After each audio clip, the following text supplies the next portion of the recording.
So, Vivekananda, he went to Ramakrishna and asked, "Can you prove there is God?" Ramakrishna asked, "Do you have the courage?" He hesitated for a moment and he said, "Yes, I want to see." And when he came out, all his questions had completely evaporated.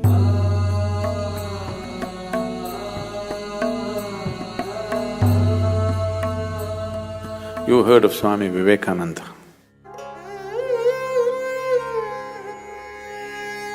For those of you who do not know, Vivekananda was the first yogi who came to United States of America in 1893, Chicago.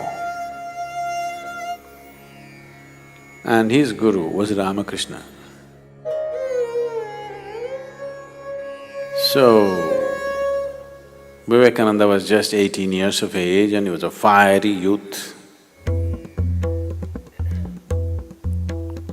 One day, somebody told him there is this mystic, Ramakrishna, you must see him, he has all the answers. You have so many questions, that's where you should go. So he went. He is all fired up, full of intellect and full of argument about everything. He's an activist. He's not a spiritual seeker as such. He has no such intentions. Only thing is, he has questions. He's not a conscious seeker yet. He's more like an activist. He's going every place to demolish all the mumbo-jumbo that's going on around him. So he went to Ramakrishna and asked, "What is this all the time you're talking God, God? Can you prove there is God?" Ramakrishna said, "Well, I am the proof."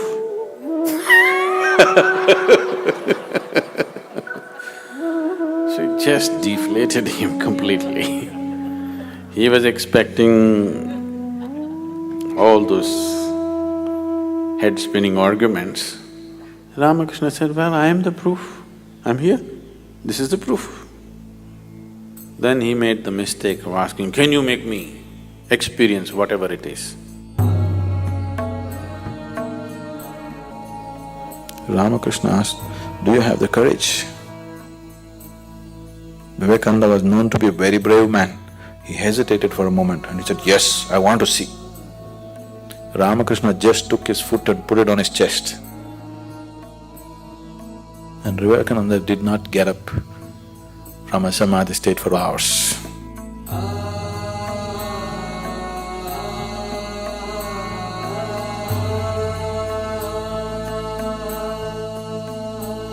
And when he came out, all his questions had completely evaporated. After that, he didn't ask a single question. He saw something that he had never imagined in his life. And then he got… the madness caught him.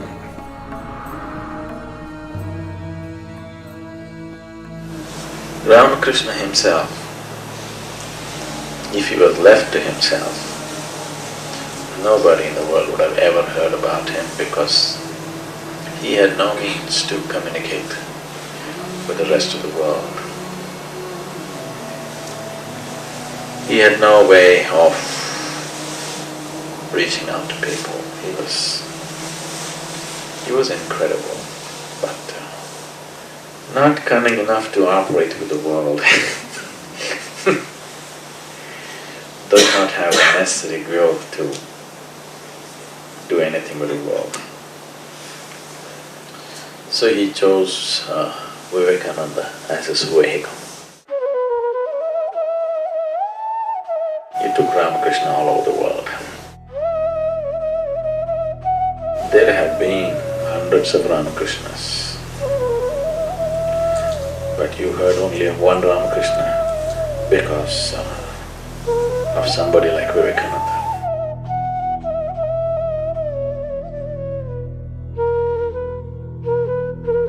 In almost every Indian home, generally this picture is there, Hindu monk picture. Everybody thinks Vivekananda is the inspiration. He inspired a whole generation of people. He continues to inspire millions of people even today because he was such a fiery human being. Whatever he spoke and whatever he did, in a short span of his life, he died very young at the age of 32. But in that short span, he set fire to a lot of people and created a major institution which is worldwide even today. The Ramakrishna Mission is almost everywhere in the world. When I went to Dakshineshwar in Calcutta, Ramakrishna Paramahamsa, his immediate disciples, after he passed away, when they formed this Ramakrishna Mission, a new order, Ramakrishna never gave them initiation into monkhood or anything.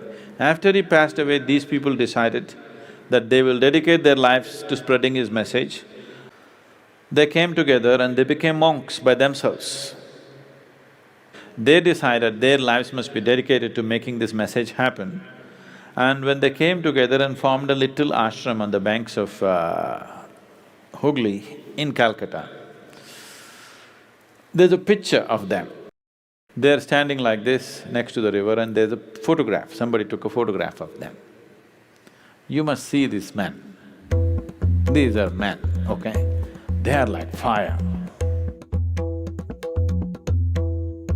So they took it upon themselves, these 8 people, and Ramakrishna Mission went across the world and spread the message, and even today it's one of the most productive spiritual groups.